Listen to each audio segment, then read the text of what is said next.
राधे राधे। जय श्री कृष्णा। आप सभी को मेरे इस YouTube चैनल पर हार्दिक स्वागत है, अभिनंदन है। दोस्तों, LT ग्रेड के एग्ज़ाम जो होने जा रहा है मेंस का, उसमें एक टॉपिक है आपका औपचारिक शिक्षा और अनौपचारिक शिक्षा में अंतर, differences in between formal and informal education. इन दोनों में क्या अंतर है, आज मैं इसी पर चर्चा कर रही हूँ। प्रसार शिक्षा जो है वो किस तरह की शिक्षा आपको मालूम है? प्रसार शिक्षा अनौपचारिक शिक्षा है। तो अगर एग्जाम में आया क्वेश्चन कि प्रसार शिक्षा और औपचारिक शिक्षा में अंतर बताइए, और औपचारिक शिक्षा और अनौपचारिक शिक्षा में अंतर बताइए, दोनों का ही आंसर एक जैसा ही होगा, क्योंकि प्रसार शिक्षा अनौपचारिक शिक्षा है। और औपचारिक शिक्षा किसको कहते हैं? औपचारिक शिक्षा आप सब जानते हो, स्कूल में, कॉलेज में, इंस्टीट्यूशन में दी जाने वाली शिक्षा औपचारिक शिक्षा कहलाती है। अनौपचारिक शिक्षा, प्रसार शिक्षा के बारे में मैंने खूब सारा डिस्कस किया है, तो इसको हम ज़्यादा डिस्कस नहीं करेंगे। अब हम केवल टू द पॉइंट हम जाते हैं अंतर बताने के लिए कि जो अनौपचारिक शिक्षा है इसके लिए आप क्या करोगे। ये पन्ने हैं, इस पन्ने के आप दो भाग डालोगे। एक भाग में लिखोगे अनौपचारिक शिक्षा और एक में लिखोगे औपचारिक शिक्षा। तो जहाँ पर अनौपचारिक शिक्षा है वहाँ पर अनौपचारिक शिक्षा के बारे में बताएंगे, और जहाँ पर औपचारिक शिक्षा है वहाँ पर हम औपचारिक शिक्षा के बारे में डिस्कस करेंगे। ठीक है, तो अब आप ये देखिए औपचारिक शिक्षा में क्या और अनौपचारिक शिक्षा में क्या अंतर है। तो सबसे पहले हम देखेंगे कि जो औपचारिक शिक्षा है उसका शुरुआत होता है सिद्धांत से। कहाँ शुरुआत होता है? सिद्धांत से। और खत्म कहाँ होता है जाकर के? मे बी कि वो व्यवहारिक शिक्षा में जाकर के बदल जाए। जैसे आप पहली, दूसरी, तीसरी से लेकर के मैट्रिक, IE BA तक पढ़ाई की हैं, MA तक पढ़ाई की हैं, तो पहले आपको लिखना सिखाया जाता है, पढ़ना सिखाया जाता है, ग्रामर सिखाया जाता है, अंग्रेजी की, हिंदी की, संस्कृत की, उर्दू की भाषा का ज्ञान दिया जाता है। वहीं पर अनौपचारिक शिक्षा में ये चीज़ें नहीं दी जाती हैं, उनको सीधे सीधे व्यवहारिक शिक्षा का ज्ञान दिया जाता है। जैसे स्वेटर बुनना है तो उसको स्वेटर बुनने के बारे में, उसको फंदे के बारे में बताया जाता है कि ये उल्टा फंदा है, ये सीधा फंदा है, ये इस तरह से बॉर्डर बनेगा, इस तरह से ऊपर की तरफ जाएगा, इस तरफ से इसके गले घटेंगे, इस तरह से बाजू बनेगा, इस तरह से बाहें बनेंगी। तो उनको व्यवहारिक ज्ञान दिया जाता है, करके सीखने के लिए उनको प्रेरित किया जाता है। पूर्णतः व्यवहारिक विज्ञान है, जबकि औपचारिक शिक्षा जो है सिद्धांत पर निर्भर करता है, और यही सिद्धांत आगे चल करके व्यवहार में बदल जाता है। जैसे इंजीनियरिंग है, जैसे मेडिकल है, पहले पढ़ाई होती है, बाद में उनकी प्रैक्टिकल होता है। और जैसे इतिहास है, संस्कृत है, उसका कोई प्रैक्टिकल वाली चीज़ ही नहीं है। इतिहास है, उसका प्रैक्टिकल नहीं है। तो ये औपचारिक शिक्षा है। नेक्स्ट है, जो औपचारिक शिक्षा होती है उसमें एक निश्चित पाठ्यक्रम होता है, प्री डिसाइडेड सिलेबस होता है। जैसे अभी आप LT मेंस का एग्जाम देने जा रही हैं, तो आपको पता है ना कि हमारे सिलेबस में क्या क्या आएगा। आप सिलेबस के अकॉर्डिंग पढ़ती हैं, जो सिलेबस में है उसी पर आपको कंसंट्रेट होना होता है, उसी को आपको पढ़ना होता है, उसी के बारे में आपको जानकारी प्राप्त करनी होती है। तो ये क्या है? ये औपचारिक शिक्षा। अनौपचारिक शिक्षा में क्या है? कोई सिलेबस नहीं होता। जरूरतमंद की क्या जरूरतें हैं, उनको किस चीज़ की आवश्यकता है, उन बातों को ध्यान में रख करके शिक्षण दिया जाता है, उनको पढ़ाया जाता है। ये किसके लिए है? मुख्यतः कृषकों के लिए, गृहिणियों के लिए,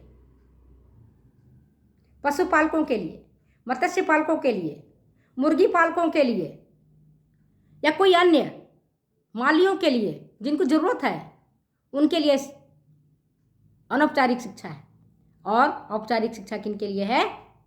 जो पढ़ना लिखना चाहते हैं, जो चाहते हैं कि हम BA करें, MA करें, जिनको डिग्री चाहिए। इसमें डिग्री नहीं दी जाती है। तो आप क्या देखते हैं कि इसमें डिग्री नहीं मिलती है अनौपचारिक शिक्षा में। क्या आपको स्वेटर बनाने आ गया? आपको फूड प्रिजर्वेशन करने आ गया, कोई डिग्री नहीं मिलता। डिग्री कहाँ मिलती है? औपचारिक शिक्षा में। You are graduate from engineering, from medical sciences, from mathematics, from art side, from commerce side, ये सारी चीज़ें हैं अपनी। नेक्स्ट जो है अंतर कि औपचारिक शिक्षा लचीली नहीं होती है, फ्लेक्सिबल नहीं है, लचीली नहीं है, लचीला बिल्कुल नहीं है। जबकि औपचारिक शिक्षा या प्रसार शिक्षा में पर्याप्त लचीलापन है। मतलब जिस तरह से जब गांव वाले चाहते हैं तब जाकर के हमको उनको शिक्षा देना पड़ता है। अगर वो फुर्सत में नहीं है तो वो उनको हमको नहीं पढ़ाने जाना पड़ेगा, वो पढ़ेंगे नहीं, सीखेंगे नहीं, जानेंगे ही नहीं। और यहाँ पर जो औपचारिक शिक्षा है, एक टाइम टेबल है, निर्धारित क्लासरूम है, निर्धारित इंस्टीट्यूशन है, निर्धारित जगह है जहाँ आपको जाना पड़ेगा, जहाँ आपको जाकर के एग्ज़ाम देना पड़ेगा, इम्तिहान देना पड़ेगा, बैठ के पढ़ना पड़ेगा। अगर वो क्लास छूट गया तो दोबारा आप क्लास अटेंड नहीं कर पाएंगे। छूट गया मीन्स छूट गया, क्लासरूम टीचिंग गया तो गया। अब अगले टॉपिक पर आपकी चर्चा होगी, उस टॉपिक पुनः से आपके नहीं पढ़ाए जाएंगे। तो क्या है, प्रसार शिक्षा जहाँ अनौपचारिक शिक्षा में पर्याप्त लचीलापन देखने को मिलता है, क्योंकि हम ग्रामीणों के ज़रूरतों को ध्यान में रख करके उनको शिक्षित करते हैं। जबकि औपचारिक शिक्षा में शिक्षार्थी आते हैं हमसे पढ़ने के लिए, टीचर वहाँ अपने क्लासरूम में जाते हैं और जो प्री डिसाइडेड सिलेबस रहता है, करिकुलम रहता है, उसके बारे में वो जाकर उनको बताते हैं। समझ आ गई बात को? नेक्स्ट, प्रसार शिक्षा किसी भी आयु वर्ग के लोगों को दिया जा सकता है। किशोर भी इसमें बैठ सकते हैं, एडल्ट भी बैठ सकते हैं, वृद्धजन भी बैठ सकते हैं, लेडीज भी बैठ सकती है, जेंट्स भी बैठ सकते हैं। किसी भी आयु वर्ग के लोगों को दिया जाता है। जबकि जो औपचारिक शिक्षा है उसके लिए निर्धारित आयु वर्ग के लोग ही वहाँ बैठते हैं। जैसे आप ग्रेजुएट कर रहे हैं तो ग्रेजुएट में जो भी बच्चे जिनकी उम्र 18 से 20 के उम्र में रहते हैं या 16 से 20 के उम्र वाले होते हैं, वही बैठते हैं पढ़ने के लिए। कोई बूढ़े व्यक्ति जाकर के नहीं बैठता उसे पढ़ने के लिए, कोई 8 वर्ष का बच्चा जाके नहीं बैठ के पढ़ता है। तो आयु वर्ग में भी भिन्नता देखने को मिलती है और उनको व्यवहारिक ज्ञान सिखाया जाता है। यहाँ पर मैंने आपको बताया कि यहाँ सैद्धांतिक बातें सिखाई जाती हैं। नेक्स्ट, अनौपचारिक शिक्षा में और औपचारिक शिक्षा में क्या अंतर है कि यह शिक्षा कौन से, अनौपचारिक शिक्षा कहीं पर भी, किसी भी जगह पर, किसी भी स्थान पर दिया जाता है। पेड़ के नीचे भी दे सकते हो, किसी के चौपाल में जाके दे सकते हो, किसी के हॉल में, घर में जाकर के हॉल में दे सकते हो, छत पर जाके दे सकते हो, जहाँ जगह मिले मैदान में दे सकते हो, खेत में जाकर दे सकते हो। लेकिन जो औपचारिक शिक्षा है वहाँ पर आपको खुद इंस्टीट्यूशन में चल करके जाना पड़ेगा। निर्धारित अवधि में ही शिक्षा दी जाती है, निर्धारित समय के लिए दी जाती है। 45 मिनट का पीरियड है तो 45 मिनट ही पढ़ाया जाएगा। यहाँ पर समय सीमा नहीं है, चाहे आप आधा घंटा पढ़िए, चाहे 2 घंटा पढ़िए, चाहे 4 घंटा पढ़िए। अनौपचारिक में, औपचारिक में समय सीमा है, एक टाइम टेबल है, लिमिटेड आवर्स हैं, इसी आवर्स में आपको पढ़ाए जाएंगे। लिमिटेड टॉपिक है, उसी टॉपिक पर चर्चा की जाएगी। उसमें ऐसा नहीं कि आर्ट्स का विद्यार्थी विज्ञान में चला जाए, विज्ञान का विद्यार्थी आर्ट्स में चला जाए, मेडिकल का विद्यार्थी इंजीनियरिंग में चला जाए, इंजीनियरिंग का विद्यार्थी मेडिकल में चला जाए, ऐसा कुछ नहीं है। अलग है, अलग डिग्री मिलती है। औपचारिक शिक्षा में कोई डिग्री जैसी बात नहीं होती है। जो नीड है उसके अकॉर्डिंग उसको पढ़ाते हैं, उसके अकॉर्डिंग उसको बताते हैं। नेक्स्ट है प्रसार शिक्षा और या अनौपचारिक शिक्षा में प्रसार कार्यकर्ता उनके घर तक जाता है, यह डोर टू डोर कार्यक्रम है। जबकि औपचारिक शिक्षा में शिक्षार्थी को चल के जाना पड़ता है, स्कूल तक, कॉलेज तक, इंस्टीट्यूशन तक, ट्रेनिंग सेंटर तक। जहाँ उसने एडमिशन लिया हुआ है, जहाँ उनको पढ़ना है, वहाँ तक उसको जाना पड़ता है। इसके बाद वहाँ पहुँचता है तो टीचर उसको पढ़ाते हैं। यहाँ पर उल्टा है अनौपचारिक में, प्रसार कार्यकर्ता ही जाएगा पढ़ाने के लिए। अब ग्रामीण की चलती है यहाँ पर, हमें अभी फुर्सत नहीं, अभी हम नहीं पढ़ेंगे, अभी हम काम कर रहे हैं, अभी खेतों में मेरा काम है, अभी नहीं सुनेंगे। लेकिन औपचारिक शिक्षा में ये बातें नहीं है। नेक्स्ट है, जो औपचारिक शिक्षा है उसके अंतर्गत जो विद्यार्थी पढ़ने आते हैं उनका एक कोई लक्ष्य होता है। जो कानून का पढ़ाई पढ़ता है उसको लगता है मुझे लॉयर बनना है। जो मेडिकल की पढ़ाई करता है उसको लगता है मैं डॉक्टर बनना है। जो इंजीनियरिंग की पढ़ाई करता है उसको इंजीनियर बनना है। तो उनका एक लक्ष्य होता है। जबकि औपचारिक शिक्षण वाले को एक लक्ष्य होता है, अनौपचारिक शिक्षण वाले कोई लक्ष्य नहीं होता है। उनके तो केवल जो ज़रूरतें हैं उन ज़रूरतों को के अनुसार उनकी समस्याओं का समाधान कर दीजिए, उनका काम खत्म। ये लक्ष्य विहीन है। औपचारिक शिक्षा में गोल ओरिएंटेड है और ये लक्ष्य विहीन है। नेक्स्ट, अब क्यों ऐसा है? क्योंकि ऑडियंस हेट्रोजीनियस है। सबका ज्ञान, सबकी रुचियाँ, अभिवृत्तियाँ, उद्देश्य अलग अलग होते हैं। और अनौपचारिक शिक्षा के विद्यार्थी और जो औपचारिक शिक्षा के विद्यार्थी उन सबका एक जैसे होता है। इसीलिए medical first year, second year, third year, fourth year चलता है। BA first year, second year, third year चलता है। मतलब फर्स्ट ईयर का बच्चा फर्स्ट ईयर में, सेकेंड ईयर का बच्चा सेकेंड ईयर में, थर्ड ईयर का बच्चा थर्ड ईयर। डिग्री ओरिएंटेड है, होमोजीनियस ग्रुप होता है। सबकी ज्ञान, रुचियाँ, अभिवृत्तियाँ, उद्देश्य एक जैसा होता है। जैसे जो लॉ पढ़ते हैं उनका एक ही उद्देश्य होता है कि मैं लॉयर बनूँ। जो मेडिकल पढ़ते हैं उनका एक ही उद्देश्य कि मैं अच्छा सा डॉक्टर बनूँ।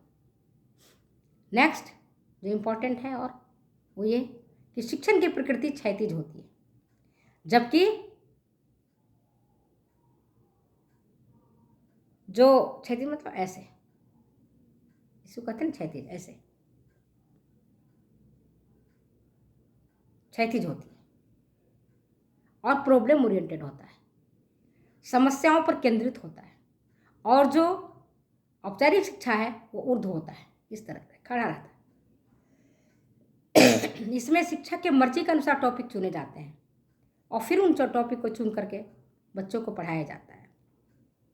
तो टीचिंग कैसा होता है? वर्टिकल होता है और करिकुलम सेंटर्ड होता है।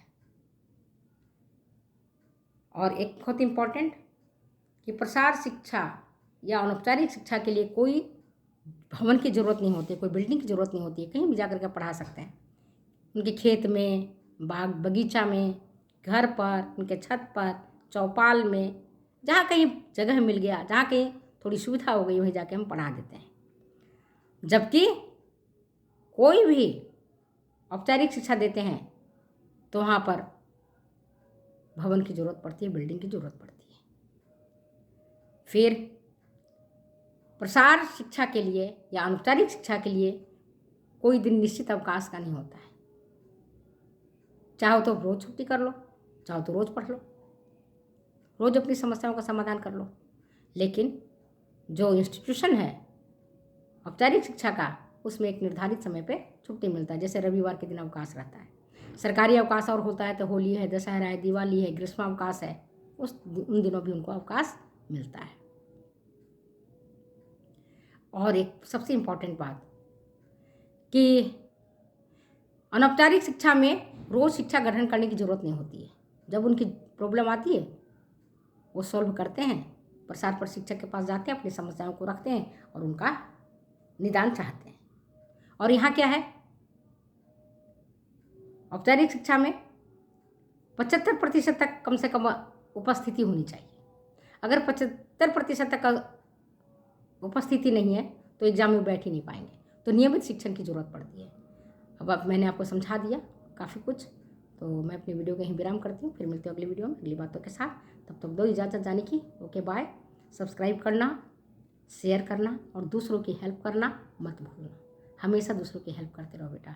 अगर आप दूसरों की मदद करते हैं तो आप ये सोचिए आप ईश्वर की मदद करते हैं। भगवान ने आपको इस धरती पर कुछ उद्देश्य से भेजा है। अगर उन उद्देश्यों को पूरा किए बिना भगवान के पास जाएंगे तो भगवान जी पूछेंगे हमसे कि तुमको मैंने भेजा था, तुमने काम क्या किया। हम क्या जवाब देंगे? तो ये हमेशा हमें ध्यान रखना चाहिए कि जो चीज़ हमें आती है हम दूसरों को भी शेयर करें।